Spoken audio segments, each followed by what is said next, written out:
Pia wakuu wa mkoa wa Morogoro, Mheshimiwa Kamishna wa Tume ya Utumishi wa Mahakama Profesa Elisante Ole Gabriel Laizer, mtendaji mkuu wa Mahakama ya Tanzania na watendaji wakuu wastaafu waliopo nasi leo, waheshimiwa, samahani nimesahau makatibu wakuu na manaibu makatibu wakuu mliopo nasi hapa, waheshimiwa watendaji wakuu wa taasisi za umma na taasisi binafsi mlioalikwa pamoja nami, nitambue pia uwepo wa Rais wa TLS ndugu yetu Mwabukusi, waheshimiwa wakuu wa vyombo vya ulinzi na usalama mliopo, mawakili wa serikali na mawakili wa kujitegemea, viongozi wa dini, viongozi wa kimila, machifu mliopo nasi, vikundi vya wasanii wanakwaya mliopo nasi leo hapa, watumishi wa mahakama wote, wageni waalikwa wenzangu, mabibi na mabwana, Jamhuri ya Muungano wa Tanzania, Mahakama ya Tanzania. Nashukuru sana Mheshimiwa Jaji Mkuu. Awali ya yote nami niungane na walionitangulia kumshukuru Mwenyezi Mungu kwa hatua kubwa tuliofikia na leo kukutana hapa kuja kuzindua makao makuu ya Mahakama ya Tanzania, vile vile jengo la Tume ya Utumishi wa Mahakama na nyumba 48 za makazi ya majaji hapa Dodoma. Namshukuru Mungu kwa kutuwezesha hayo. Kwa hakika Mheshimiwa Jaji Mkuu, leo tumeandika historia nyingine kubwa zaidi ya ile ya tarehe 6 Oktoba mwaka 2021 ambapo nilizindua majengo ya vituo jumuishi 6 vya utoaji haki hapa jijini Dodoma. Historia tunayoshuhudia leo ni ya kipekee ni ya kipekee zaidi, kwani kwa mara ya kwanza tangu mhimili huu wa mahakama kuanzishwa au kuanza rasmi nchini zaidi ya miaka 100 iliyopita, leo ndio tumekamilisha kuwa na makao makuu kamili ya mahakama. Sote tumesikia safari ndefu na yenye changamoto nyingi ambayo mhimili huu umepitia. Nimepewa taarifa kuwa miaka 1990 ilifika kipindi mahakama zetu zilipungukiwa mahitaji muhimu, ikiwemo hata karatasi za kuandikia hukumu, hususan kwenye mahakama za mwanzo, hali iliyolazimisha kuandika hukumu hiyo kwenye madaftari yale ya watoto wa shule au yakikosekana aina nyingine za makaratasi. Hali hii si jambo la kujinasibu nalo, si jambo la kujisifia, lakini kama historia lazima tukumbuke, kama safari lazima tukumbuke. Nalisemea hili kuonesha ni wapi nchi yetu imetoka mpaka kufika hapa tulipo leo, ambapo tumearifiwa kuwa mahakama hii tunayoizindua leo inakwenda kutoa huduma bila kutumia makaratasi, yani inakuwa paperless. Ni mambo ya mtandao, ni mambo ya teknolojia ndiyo yatatawala humu ndani. Safari ni ndefu, lakini tumefikia pazuri. Hongera sana Mheshimiwa Jaji Mkuu, majaji na mahakimu wa mahakama za Tanzania na watendaji wote wa mahakama. Ila pongezi zangu za dhati ni kwa Watanzania wote kuweza kufikia hatua hii ya maendeleo, hususan kwenye ulimwengu huu wa sasa wa kidigitali na akili unde. Mheshimiwa Jaji Mkuu, na kupongeza kwa jitihada zako wewe binafsi kwa kuendelea kusimamia kwa dhati swala la uboreshaji huduma za utoaji haki nchini. Umekuwa kiongozi shupavu mwenye maono makubwa, usiye na kelele nyingi bali utendaji mwingi. Pongezi zangu za dhati kwa uongozi mahiri na shirikishi.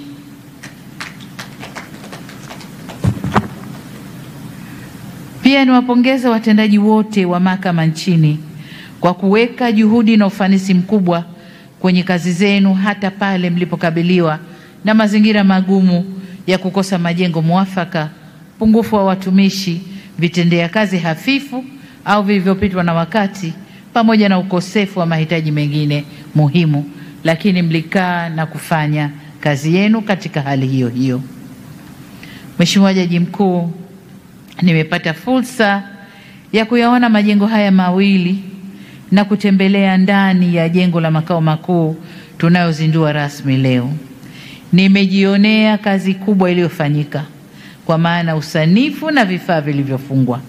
Hakika jengo hili lina kila sifa ya kuitwa makao makuu ya Mahakama ya Tanzania. Kama tulivyojuzwa hapa kwamba jengo la makao makuu ya mahakama ni la 6 kwa ukubwa kati ya majengo ya makao makuu ya mahakama duniani. Tanzania tuko pazuri sana na tuna haki ya kutembea kifua mbele, na ni la kwanza barani Afrika. Nani kama Tanzania? Nimeshuhudia wingi wa ofisi katika jengo hili kwa ajili ya mahakama kuu na mahakama ya rufani. Nimefurahi kuona ujumuishi, inclusivity, kwa kuhakikisha kuwa mmetenga ofisi za maeneo kwa wadau muhimu wa mahakama ambao wako katika mnyororo wa utoaji haki. Humo ndani nimeona ofisi za magereza, nimeona vyumba vya watoto kwa wale watakaosikiliza kesi za watoto, vimewekwa vizuri. Watoto wanatolewa hofu kwenda kutoa ushahidi au kuulizwa maswali wakiwa humu ndani. Nimeona maeneo ya mawakili. Hili jengo limebeba kila kitu, ni makao makuu haswa. Waheshimiwa, nimefurahishwa zaidi pia kwa ujenzi huu umeshirikisha sana wazawa, na mchango wa local content wa wazawa kwenye kazi hii ni 1% kubwa. 95% ya wataalamu kwa maana ya wahandisi, technicians, ni wa Tanzania, na pia mshauri elekezo wa jengo hili ni kampuni ya Kitanzania. Hii ni hatua muhimu katika kuwajengea uwezo wataalamu wetu wa ndani pamoja na makampuni ya wazawa. Niombe wizara na taasisi nyingine za serikali zizingatie umuhimu wa kuwashirikisha wazawa katika miradi mikubwa kama hii. Katika jengo hili taban na majengo mengine tuliozindua leo, mmezingatia kwa kiwango kikubwa matumizi ya tehama. Nimeona jinsi mifumo 17 inayotumika na Mahakama ya Tanzania yote inavyosomana humo ndani. Nimeona chumba cha mifumo na kupata taarifa za sasa hivi. Kama leo ingekuwa siku ya kazi, ningeona kesi zinazoendelea kwenye mahakama zetu. Unachagua, tunataka kuona Dar es Salaam, nataka kuona Dodoma, nataka kuona Shinyanga, nataka kuona wapi. Unachagua na unaona hapo hapo. Unaona mwenendo wa kesi, unaona idadi ya kesi, unaona inavyohukumiwa.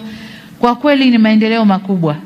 Na taarifa niliyopewa ni kwamba chumba kile ambacho kinaitwa, wana jina lao la kigeni, lakini Judiciary Situation Room, yani unaona situation, hali yote ya Mahakama ya Tanzania pale ndani. Lakini taarifa walizonipa ni kwamba hiki chumba ni cha pili baada ya Kazakhstan. Tanzania sisi ni wa pili kuwa na chumba cha aina hicho. Kwa hiyo tuko mbali ndugu zangu, tuko mbali. Lakini nimefurahishwa na utekelezaji wa ule wito wangu wa mifumo ya mahakama kusomana. Nimefurahishwa na nilichokiona humo ndani. Sasa nasisitiza tu kwamba tuendelee kuifanya mifumo ya mahakama isomane na wale wote ambao wanarandana na kazi za mahakama, kama Wizara ya Katiba na Sheria, lakini pia Ofisi ya Taifa ya Mashtaka, Ofisi ya Wakili Mkuu wa Serikali, Wakala wa Usajili, Ufilisi na Udhamini RITA, lakini hata NIDA, kwa sababu tunatakiwa kutumia jamii namba 1 kwa Watanzania. Kwa hiyo mifumo ile ikishirikiana na NIDA, tutakuwa tunapata taarifa za uhakika za wateja watakaotumia mahakama hii. Nisitize tena kuwa hakikishe matumizi kama nilivyosema ya jamii namba, kwa maana niliyoisema kwamba tutakuwa tunapata taarifa za uhakika za wanaokuja kutumia hivi. Lakini niseme kwamba kwa sisi wa Tanzania, jambo la msingi tunalotakiwa kujua ni kuwa kama hatujaweza, kwa sababu dunia ya sasa ni ya teknolojia, maakili unde, maakili mnemba, sijui maakili gani. Lazima na sisi Tanzania tuweke msingi wa kutumia hayo, tuingie kutumia hayo, na kwa upande wa mahakama wametuonesha kutumia hayo. Nimeingia courtroom na nikaona kuna mtambo wa kutafsiri. Kama mahakama inaendeshwa Kiingereza, mtambo unatafsiri Kiswahili, na kama kunaendeshwa Kiswahili, mtambo unatafsiri Kiingereza. Hayo hayakuwepo, lakini leo tunayo ndani ya chumba kile cha mahakama ambacho jaji atakuwa anaendesha kesi.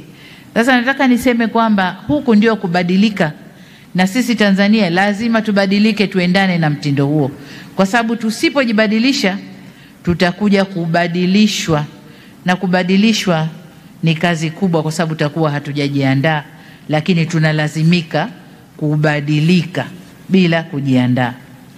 Lakini kwa ujumla, Mheshimiwa Jaji Mkuu, ni wakaribishe Dodoma. Hatua yenu hii ya kuhamia Mahakama ya Tanzania kuhamia Dodoma imekamilisha dola ya Tanzania kuhamia makao makuu ya nchi, kwa sababu hapa kuna serikali, bunge ndo mwenyeji wetu alitukaribisha, na leo mahakama inahamia rasmi. Kwa hiyo hongereni sana na karibuni Dodoma. Mheshimiwa Jaji Mkuu, niseme kwamba kuwa na majengo mazuri haya ni kujenga mazingira mazuri ya utendaji kazi. Nilipokuwa ndani kule, nimeona picha mbalimbali za mahakama zetu. Nimeona mahakama ya kwanza ya Tanzania ilivyokuwa picha yake, na nikawa ninapiga picha kule ndani majaji walikuwaje na vyumba vilikuwaje, sababu nimeona jengo tu kwa nje. Lakini hapa tulivyofika, serikali imefanya makusudi kujenga mazingira mazuri ya kufanyia kazi kwa majaji wetu. Sasa kuwa na mazingira mazuri ni jambo moja. Jengo hili waimbaji hapa wameimba, uchoki kulitizama, hata ukikaa asubuhi mpaka jioni utakuwa unatizama tunakujiuliza ndani likoje. Kwa hiyo mazingira ni mazuri, lakini mazingira haya yaendane sasa na huduma bora zinazotolewa ndani ya majengo haya. Ile spidi ya SGR iliyopita hapa tunataka tuishuhudie sasa inakwenda katika majengo haya. Lakini nataka niwahakikishie jambo moja. Nilipokuwa kwenye kile chumba cha kuona taarifa za Mahakama ya Tanzania, nimeona jambo kubwa sana. Mpaka mwaka jana au mwaka juzi, Jaji Mkuu kila nikizungumza naye analia na mrundikano wa kesi mahakamani. Hicho kilikuwa ndio kilio chake. Lakini kwa maboresho haya yaliyofanyika, nimeona idadi ya kesi zilizosajiliwa 6,300 na nadhani kwa mwaka zile, lakini idadi ya kesi zilizotolewa mashauri ni 5,600 na kwa hiyo utaona kwamba karibu 80% na ya kesi tayari zimetolewa maamuzi, zimepata ushauri. Kwa hiyo maboresho haya ni kweli kwamba mahakama sasa inakwenda na spidi ya SGR. Kwa hiyo niombe sana hii spidi isirudi nyuma, tuendelee kwenda katika mwendo huo. Tumejitahidi kubadili historia na kuijengea mhimili wa mahakama heshima inayostahiki. Kwa kweli mahakama zetu, hali ilivyokuwa, heshima ya mahakama yetu haikuwa imekamilika. Kwa tumejitahidi kubadilisha hivi, kujengea mahakama zetu heshima inayostahiki, na heshima hii tumeipata. Ndio kama hivi tunaambiwa ile jengo ni la 6 duniani, lakini na kile chumba chetu kile ni cha 2 duniani, lakini na spidi ya utendaji kazi nayo inatujengea heshima kubwa ndani ya Afrika, lakini duniani pia. Nilikuwa nazungumza na Jaji Mkuu akanambia mama mmoja wa World Bank ambao wametupa fedha za kufanya maboresho kwenye World Bank, amekuja na kushangaa. Anasema, Tanzania mnakwenda wapi? Wenzenu tuliwapa fedha mapema na nyingi kuliko nyinyi. Mmefanya haya kule hatuoni kitu. Kasema hiyo ndiyo Tanzania tunayoitaka. Kwa hiyo Mheshimiwa Jaji Mkuu na watu wote, majaji na watendaji wa mahakama, hongereni sana.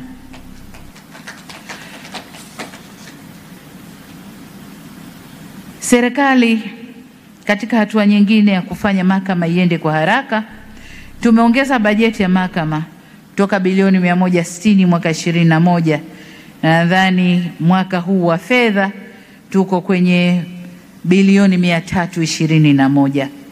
Hili litakuwa ongezeko la bilioni 80, na niwaahidi kuwa serikali kwa upande wetu tutajitahidi kutenga fedha hizi na kuzitoa kwa wakati. Lakini jambo jingine tulilolifanya kwa mahakama, Mheshimiwa Jaji Mkuu, ni mafunzo kwa majaji wetu. Mafunzo na kwenda kushiriki kwenye mikutano na mambo mbalimbali. Yale mimi naihesabu kama mafunzo, kwa sababu jinsi wanavyokwenda, wanakwenda kujifunza wengine wanafanya nini, wanasikia wengine wanafanya nini, na wakirudi ndio haya matokeo tunayoyaona. Nilimwahidi Jaji Mkuu sitazuia safari za majaji, na katika kipindi chote cha miaka 4 sijawahi kuzuia safari za majaji. Sasa tutaangalia mbele tunakokwenda, Mheshimiwa Jaji Mkuu. Kwa upande wa watendaji, kwa mwaka 2021 tulikuwa na jumla majaji wa mahakama rufani, amesema vizuri Jaji Mkuu, walikuwa 25 na mahakama kuu walikuwa 86. Tumefanya maboresho na mpaka sasa mwaka huu 2025 kuna majaji, jumla ya majaji wa mahakama rufani kama sikosei nadhani 39, na mahakama kuu ni 105. Hili ni ongezeko la majaji kwa takriban 77% ndani ya kipindi cha miaka 4, na kwa ujumla 36% ya hao majaji ni wanawake. Kwa hiyo tumegenderize pia mahakama, tumegenderize mahakama. Kwa hiyo hongereni sana. Kwa kiasi kikubwa ongezeko hili tulilolifanya limeakisi ongezeko la ufanisi wa mahakama. Kama mnavyojua, huduma za utoaji haki zinaweza kupimwa kwa vigezo vya namna nyingi, ila mojawapo ya kigezo cha upimaji ni wastani wa muda shauri linavyokamilika mahakamani na ongezeko la imani kwa wananchi kuhusu utendaji wa mahakama. Takwimu zinaonyesha kuwa mwaka 2021 wastani wa muda wa shauri moja mahakamani ilikuwa ni siku 119, ila mpaka mwaka jana 2024 wastani umepungua mpaka siku 78 tu. Kwa hiyo ni hatua kubwa. Hongereni majaji na mahakimu. Haya ni maboresho makubwa sana. Mheshimiwa Jaji Mkuu, Waswahili husema kidole kimoja hakivunji chawa, na hapa niruhusuni kutambua mchango wa washirika wa maendeleo waliotushika mkono mpaka kufikia hatua hii tunayoishuhudia leo. Mradi wa majengo tunayozindua leo unatokana na maono, michango, jitihada na ushauri wa wengi. Kama alivyosema Jaji Mkuu, mwezi Machi mwaka 2021 jengo hili lilishajengwa kwa 20%. Hii ina maana kazi hii, maono haya tuliyaona toka awamu ya 5 mimi nikiwa makamu wa rais, na ndio maana nikasema kazi iendelee. Kwa hiyo mpaka Machi 21 wakati mimi nashika dhamana hii, jengo hili lilikuwa 20%. Sasa namshukuru sana Mungu, tumefanikiwa na tumeweza kumalizia ujenzi kwa kutumia fedha za ndani. Pamoja na mradi huu, tulifanikiwa kupata mkopo wa nyongeza kutoka Benki ya Dunia wa dola milioni 90 uliojenga vile vituo jumuishi, mahakama jumuishi 9 ikiwemo moja ya kule Pemba na mahakama za mwanzo 60 ili tuzidi kupeleka huduma karibu na wananchi. Aidha, nimefahamishwa kuwa sehemu ya fedha za mkopo huu zimetumika kununua na kuweka vifaa vya tehama vya kile chumba ambacho nimesema Judiciary Situation Room, ambayo nimeiona na nimeshangazwa na yaliyoko pale ndani. Hongereni sana. Lakini niseme pia kwamba kabla ya mkopo huu ambao umefanya mambo haya. Benki ya Dunia ilishatupa mkopo wa kwanza wa dola milioni 65 ambazo pamoja na mambo mengine zijenga mahakama za wilaya 18 na vituo vya mahakama shirikishi 6. Nami nilipata bahati ya kuvizindua vituo hivyo hapa Dodoma.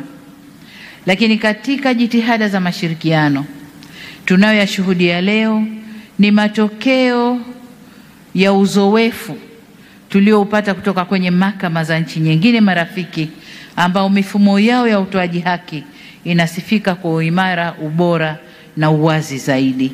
Na ndio maana nikasema majaji hawa wakitoka kwenda nje wakikutana na wenzao tunasoma yote haya na wakirudi tunabadilika. Kwa hiyo kwa niaba yenu mimi niwashukuru wadau wote wa maendeleo ambao tunafanya nao kazi na kuleta mageuzi haya 360 degrees ndani ya mahakama zetu. Tunawashukuru sana. Mheshimiwa Jaji Mkuu, pamoja na ufunguzi wa majengo haya, nafurahi kueleza kwamba serikali inalichukua kwa uzito mkubwa swala la utoaji haki na tunayo mipango madhubuti ya kuhakikisha haki inafika maeneo yote nchini kwa wote na kwa wakati. Tayari kama serikali tunatekeleza jumla ya miradi 144 ya ujenzi wa miundombinu ya mahakama katika ngazi tofauti, kiwemo ujenzi wa vituo vile nilivyosema 9 vya ICJs, ukarabati wa majengo mawili ya mahakama kuu, ujenzi wa mahakama za wilaya 17, ujenzi wa mahakama za mwanzo 70 na ukarabati wa mahakama za mwanzo 12, pamoja na ujenzi wa vyumba au nyumba za makazi au nyumba ya makazi ya Mheshimiwa Jaji Mkuu hapa Dodoma. Sijui tumeianza bado? Hatujaanza? Inaendelea? Kwa hiyo Mheshimiwa Jaji Mkuu, tunataka ubaki hapa Dodoma. Kwa hiyo tukimaliza nyumba una sababu ya kuzunguka, labda uzunguke kwa kazi, lakini makazi utakuwa comfortable hapa Dodoma. Miradi mingine ni ujenzi wa nyumba za waheshimiwa majaji kwa mikoa ya Geita na Tanga, ukarabati wa nyumba za majaji mikoa ya Iringa, Mbeya na Tabora, na kujenga jengo la Lumumba Complex linalotegemewa kuwa na mahakama ya mwanzo Kariakoo, mahakama ya wilaya ya Ilala, kumbi za mikutano na mafunzo kwa ajili ya chuo cha uongozi wa mahakama na Institute of Judiciary Administration. Miradi hii yote iko kwenye hatua mbalimbali za utekelezaji. Mheshimiwa Jaji Mkuu, nikuhakikishie kuwa serikali itawezesha ukamilishwaji wa miradi hii inayoendelea kwa wakati. Serikali pia inaendelea na maandalizi ya sera ya taifa ya haki jinai na tupo kwenye kukusanya maoni ya wadau wote katika mnyororo wa haki jinai nchini. Kukamilika na kutekelezwa kwa sera hiyo kutawezesha maboresho zaidi ya taasisi za haki jinai ikiwemo mahakama. Kwa kuzingatia falsafa yetu ya R4, serikali itaendelea kufanya mageuzi katika mifumo yetu ya haki jinai na haki madai ili kuboresha utoaji haki nchini kwa ustawi wa wananchi wote. Aidha, tumeweza kupunguza idadi ya kuweka mahabusu wasiokuwa na kesi za msingi kwa kuweka sharti kwa waendeshaji wa mahakama kufungua kesi mahakamani mara baada ya kumalizika shughuli za upelelezi. Katika hatua nyingine, ili kukabiliana na changamoto ya uelewa wa masuala ya kisheria, kupitia Wizara ya Katiba na Sheria tulizindua kampeni ya msaada wa kisheria ya Mama Samia Legal Aid. Kampeni hiyo imefikia mikoa 22, halmashauri 154, kata 1639 na vijiji au mitaa 4897 na jumla ya wananchi 2,191,274 wameweza kupata elimu na huduma za msaada wa kisheria. Aidha, katika kutatua changamoto za wananchi za kisheria, serikali imeweka mfumo unaotumiwa na madawati ya msaada wa kisheria katika halmashauri zetu nchini. Vile vile tumeboresha matumizi ya lugha ya Kiswahili katika shughuli za mahakama, ikiwa ni pamoja na usikilizwaji wa kesi, kupata taarifa na utoaji wahukumu. Kwa upande mwingine,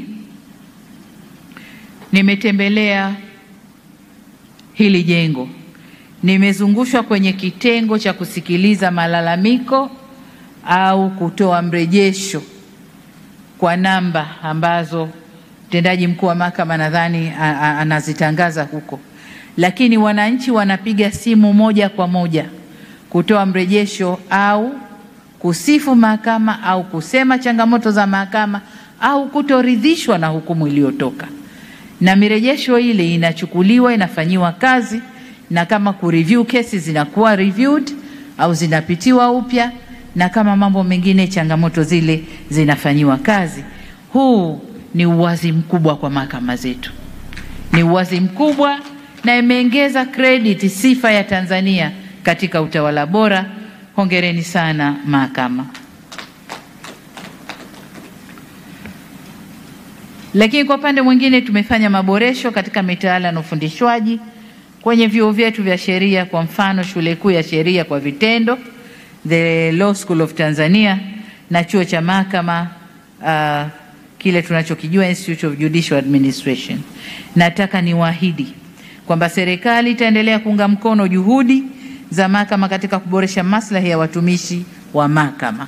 Tumeanza kidogo kidogo na tunaendelea. Kwa tutaendelea kuangalia mahakimu na watumishi wote, majaji, mahakimu na watumishi wote wa mahakama, jinsi hali itakavyokuwa inaruhusu. Tutaendelea kuongeza idadi ya mahakimu na majaji na kujenga majengo ya miundombinu mingine kadri uwezo wa kibajeti utakavyoruhusu. Lengo letu kuu ni kuimarisha mifumo ya utoaji wa haki nchini. Hapa nataka niseme, Mheshimiwa Jaji Mkuu, kwamba ukiangalia kazi iliyofanywa katika mhimili wa mahakama, ukisoma ilani ya Chama cha Mapinduzi, tumefanya zaidi ilani ilivyotuagiza. Lakini jengine, ukisoma dira ya mwaka 2000 mpaka 25, yale yote yaliyoagizwa kwenye dira tayari serikali imewafanyia kazi kwa mhimili huu wa mahakama. Kwa hiyo kwa mhimili wa mahakama, kwa maneno ya vijana siku hizi, hatudaiani hatudaiani, ila sisi tunaomba, tunadai ufanisi upande wenu. Mheshimiwa Jaji Mkuu, baada ya kusema hayo, nimesikiliza hotuba yako, lakini na rifaa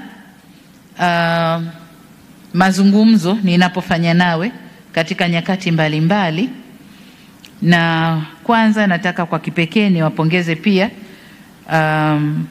kwa kukamilisha jengo la utumishi wa mahakama.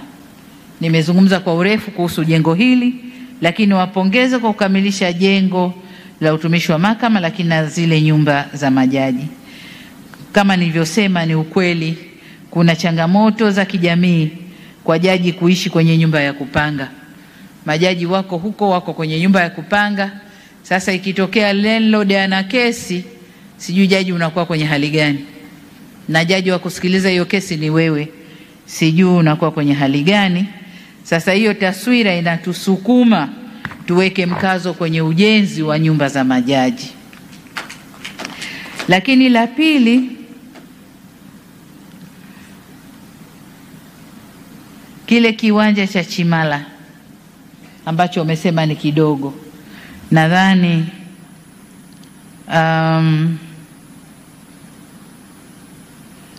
tukitumie tu kwa kujenga nyumba za majaji, tukitumie kwa kujenga nyumba za majaji. Nadhani majaji wa Dar es Salaam si wote ambao tayari wameshapata nyumba. Sasa kwa sababu kiwanja kipo, basi tuangalie inavyowezekana na pale kujenga zile blocks ili majaji waweze kukaa pale.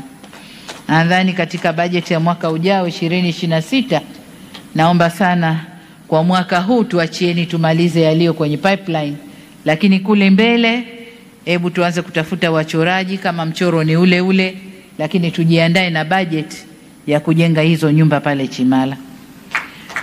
Lakini jengine ni ombi kwa TAMISEMI, ujenzi wa mahakama za mwanzo, na lenyewe hili kaeni na TAMISEMI, mtendaji mkuu, waone TAMISEMI, kaeni na Wizara ya Fedha muone tutakavyoweza kujipanga kule mbele kwa TAMISEMI kuweza kujenga hizo mahakama za mwanzo. Mheshimiwa Jaji Mkuu, nimefahamishwa pia kwamba hadi sasa mnalipia takriban shilingi milioni 147 kwa mwezi kwa TTCL kwa huduma za mtandao. Na nilipokuwa kule ndani walikuwa wananionyesha, kwa sababu leo tulioko hapa wote tumepewa free wifi. Kwa hiyo wakawa wananionyesha matumizi yalivyopanda kwa leo wakati huu. Anasema huko nje kila mtu simu mkononi, angalia yanavyopanda. Nikaa naona real time data ya matumizi ya wifi kule ndani. Kwa hiyo kwa leo tumewatia hasara kidogo. Na katika maelezo yenu kule ndani mlisema kwamba matumizi haya ya wifi bado ni makubwa. Mnahitaji wanaita nini? Bandwidth zaidi, mtandao zaidi, ili muweze kuendesha shughuli za majengo haya, Tume ya Utumishi na maeneo mengine. Na mnakisia kwamba matumizi yenu yanaweza kufika shilingi milioni 400 kwa mwezi. Hili tayari limewapa hofu, lakini niwaombe kaeni na TTCL na sekta nyingine zinazohusika muone mtakavyoweza kulifanyia kazi. Wasia wangu kwa watendaji wa mahakama, ni mategemeo yetu serikali kuwa haki huendana na wajibu. Kama serikali tumefanya wajibu wetu wa kuwawekea mazingira wezeshi yote ya kufanyia kazi, lakini na ya mifukoni. Hivyo basi ni imani yetu kuwa mtatutendea haki pia kwa kusimamia kikamilifu dira ya mahakama inayosema haki sawa kwa wote na kwa wakati. Bajeti, ajira za watumishi na miundombinu iliyowekezwa na serikali iwe ni chachu kwenu ya kuimarisha zaidi utoaji haki kwa wakati, kwa wote, bila kujali hali ya mtu, huba wala upendeleo, kama kwenye kiapo chenu ninachokipenda sana. Nasema nitatoa haki kwa wote bila kujali huba, upendeleo, nini wala chuki. Kile kiapo nakipenda sana. Kwa hiyo naomba mkakitekeleze kile kiapo mnacho hapa. Ni imani yangu vile vile pia kwamba mitazamo na utendaji kazi wa watumishi wa mahakama na wadau wote watakaotumia majengo haya tunayoyajenga vitaendana na maboresho na uwekezaji mkubwa uliofanywa kwa kutumia fedha za wananchi wanaolipa kodi. Wananchi hawategemei kwamba haki tu itendeke, bali pia haki ionekane kuwa imetendeka.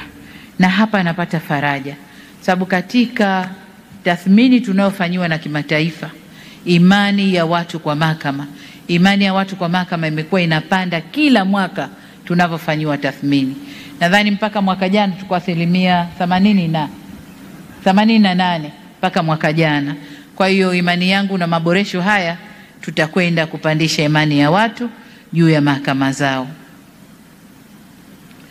Nikihitimisha, Mheshimiwa Jaji Mkuu, kwa mara nyingine tena nichukue fursa hii adhimu kukushukuru wewe, uongozi wa mahakama na watumishi wote kwa kazi nzuri ambayo mnaendelea kuifanya.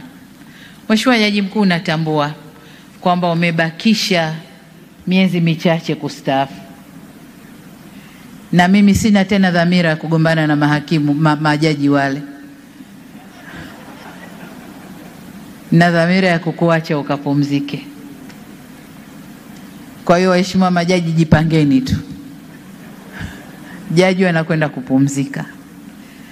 Lakini Mheshimiwa Jaji Mkuu, niseme umefanya mageuzi makubwa ya mahakama yetu.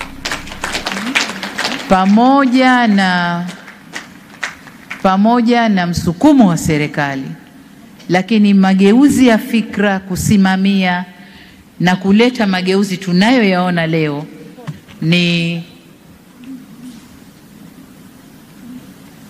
ni mabadiliko makubwa sana ndani ya mhimili huu. Sasa Katibu Mkuu Kiongozi, nimekuona huko hapa, umenipangia kutoa nishani kwenye sherehe za Muungano.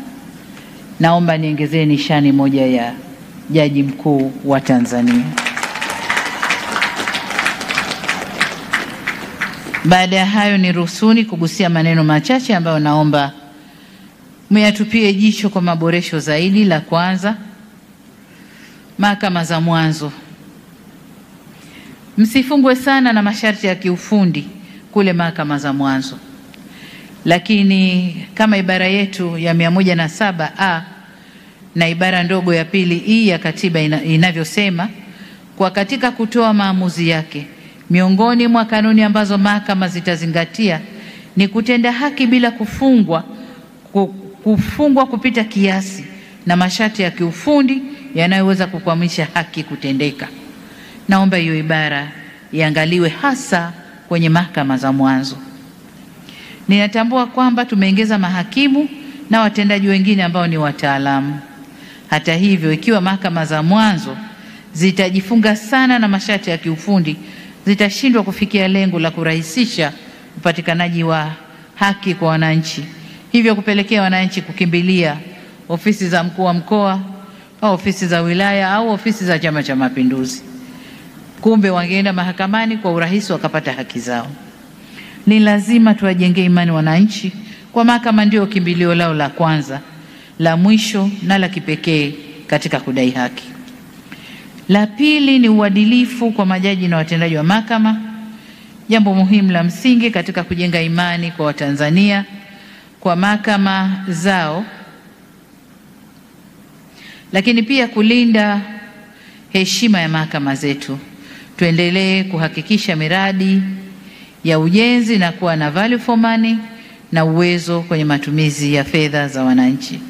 Lakini la tatu, dhana ya mahakama kuwa people centered ionekane kwa vitendo.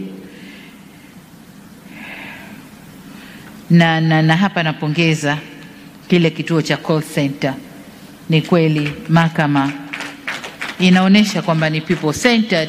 Sasa mbali na kituo kile, basi hata utoaji wa haki uwe people centered. Lakini la nne, utunzaji wa majengo na miundombinu. Majengo ya vituo jumuishi vya utoaji haki, yani IJCs, tayari yana miundombinu za ofisi mbalimbali zikiwemo ofisi za majaji wa rufani na masjala pia.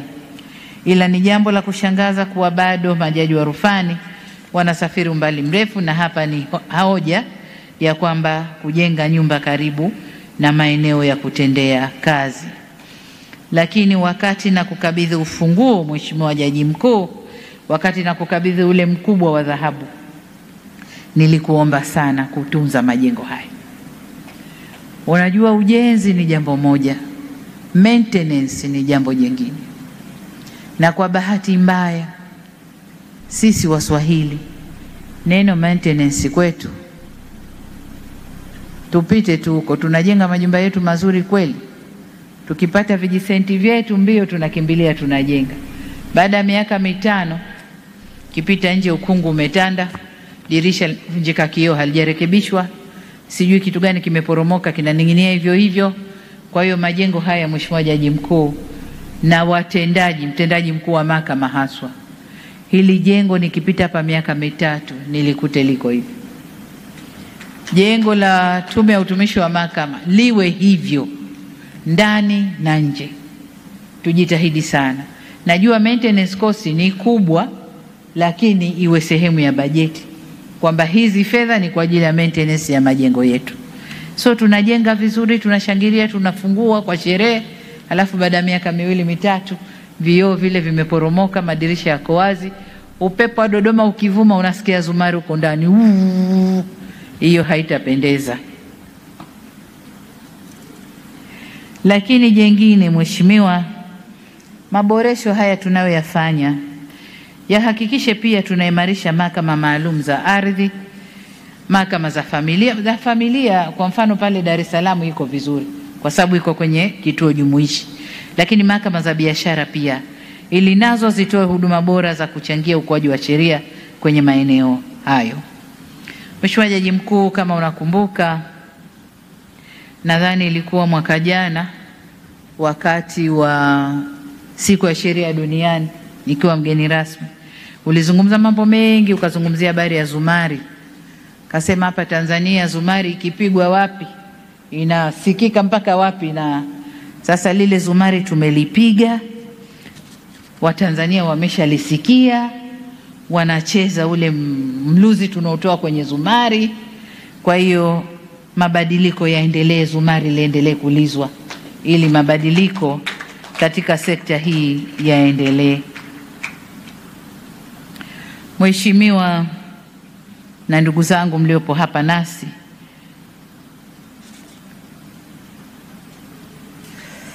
baada ya maneno hayo, sasa nitamke rasmi kuwa jengo la makao makuu ya Mahakama ya Tanzania, jengo la Tume ya Utumishi wa Mahakama na nyumba 48 za makazi ya waheshimiwa majaji yaliyopo katika jiji la Dodoma hapa sasa yamefunguliwa rasmi. Makofi mengi sana, makofi na vigelegele.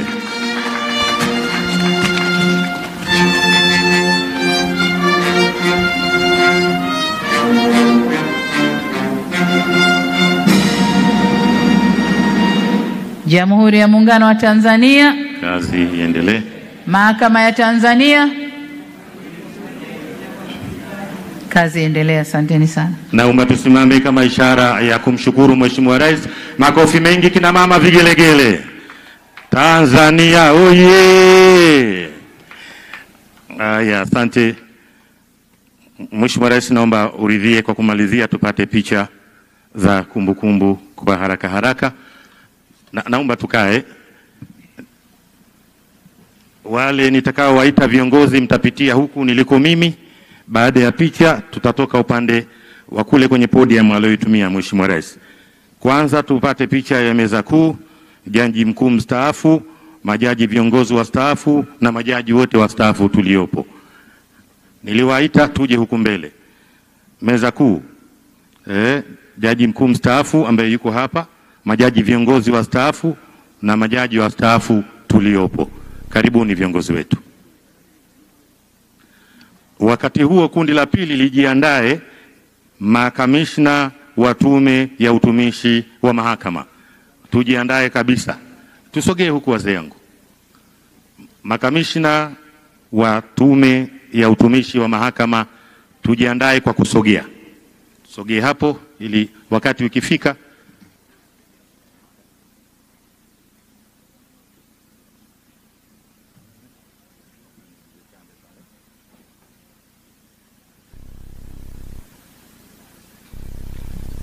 bado mmoja anakuja. Adam, tusubiri. Bado mkuu mmoja anakuja. Picha itakayofuata ni makamishna wa Tume ya Utumishi wa Mahakama, tujiandae hapo. Lakini wakati huo huo pia wasajili wakuu na watendaji wakuu wastaafu na waliopo pia wajiandae.